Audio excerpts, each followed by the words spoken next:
ಓಂ ಶ್ರೀ ಗುರುಭ್ಯೋ ನಮಃ.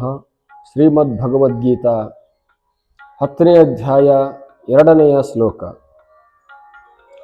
ನಮೇ ವಿದು ಸುರಗಣಾಃ ಪ್ರಭವಂ ನ ಮಹರ್ಷಯಃ ಅಹಮಾದಿರ್ಹಿ ದೇವಾನಾಂ ಮಹರ್ಷೀನಾಂ ಚ ನಾರದಃ. ನೋಡು ಅರ್ಜುನ, ದೇವತೆಗಳು ಮತ್ತು ಮಹರ್ಷಿಗಳು ನನ್ನ ಮೂಲವನ್ನು ಅರಿಯದವರಾಗಿದ್ದಾರೆ ಮತ್ತು ನನ್ನ ಐಶ್ವರ್ಯವನ್ನು ಅವರು ತಿಳಿಯದವರು ಆಗಿದ್ದಾರೆ. ಎಲ್ಲ ರೀತಿಯಲ್ಲಿಯೂ ಕೂಡ ನಾನೇ ಅವರ ಮೂಲ ಸ್ವರೂಪವಾಗಿದ್ದೇನೆ. ಸಾಮಾನ್ಯವಾಗಿ ದೇವತೆಗಳು ಈ ಲೋಕವನ್ನು ಪಾಲನೆ ಮಾಡ್ತಕ್ಕಂಥವರು, ಲೋಕ ಸಂಚಾರ ಮಾಡತಕ್ಕಂಥವರು, ಲೋಕದ ವ್ಯವಸ್ಥೆಯಲ್ಲಿ ಅವರು ಉಪಚಾರ ಮಾಡತಕ್ಕಂಥ ಕಾರ್ಯಕರ್ತರಾಗಿದ್ದಾರೆ. ಜೀವಿಗಳಿಗೆ ಬೇಕಾಗಿರತಕ್ಕಂಥ ದವಸ ಧಾನ್ಯಗಳನ್ನು, ಮಳೆ ಬೆಳೆಗಳನ್ನು ನೀಡುವವರಾಗಿದ್ದಾರೆ. ಸುಖ ಸಂತೋಷಗಳನ್ನು ಕೂಡ ಉಂಟು ಮಾಡುವವರಾಗಿದ್ದಾರೆ.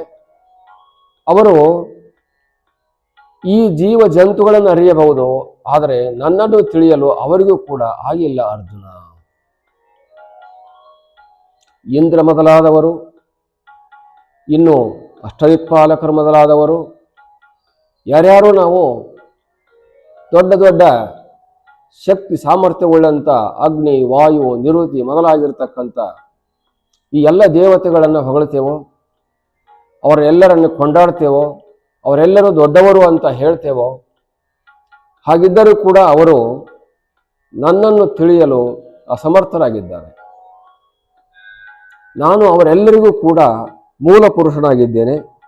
ಅವರೆಲ್ಲರಿಗೂ ಕೂಡ ನಾನು ಅತ್ಯಂತ ಹಿರಿಯನಾಗಿದ್ದೇನೆ.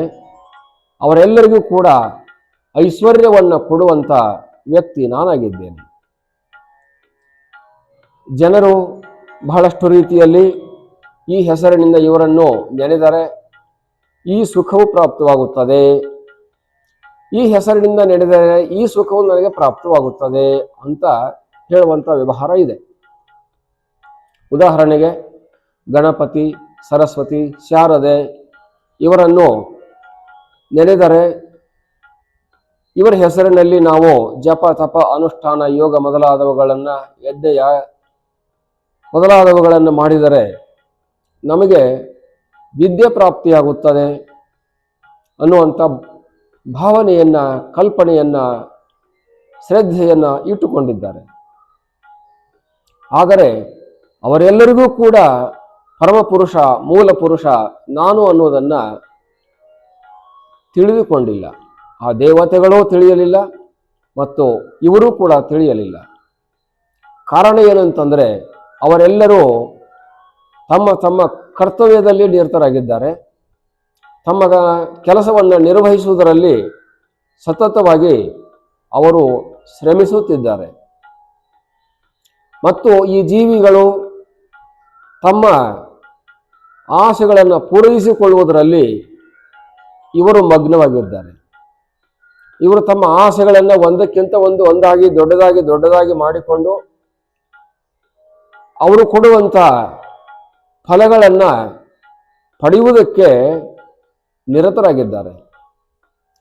ಇವರು ಅವರಿಗೆ ಭಕ್ತಿಯನ್ನು ಸಲ್ಲಿಸಿ ಫಲಗಳನ್ನು ಪಡೆಯುವುದರಲ್ಲಿ ನಿರತರಾಗಿದ್ದಾರೆ. ಅವರು ಇವರ ಭಕ್ತಿಯನ್ನು ಸ್ವೀಕರಿಸಿ ಇವರಿಗೆ ವರವನ್ನು ಕೊಡುವುದರಲ್ಲಿ ನಿರತರಾಗಿದ್ದಾರೆ. ನನ್ನನ್ನು ಮರೆತು ಬಿಟ್ಟಿದ್ದಾರೆ ಅರ್ಜುನ. ಇವರೂ ಮರೆತಿದ್ದಾರೆ, ಅವರೂ ಮರೆತಿದ್ದಾರೆ. ಹೀಗಾಗಿ ನನ್ನನ್ನು ತಿಳಿಯಲು ಅಸಮರ್ಥರಾಗಿದ್ದಾರೆ. ಹೀಗಿರಬೇಕಾದಾಗ ನಾನು ಇರುವಂಥ ಸ್ಥಿತಿ ಗತಿಗಳನ್ನು ಯಾರು ಅರ್ಥ ಮಾಡಿಕೊಳ್ತಾರ?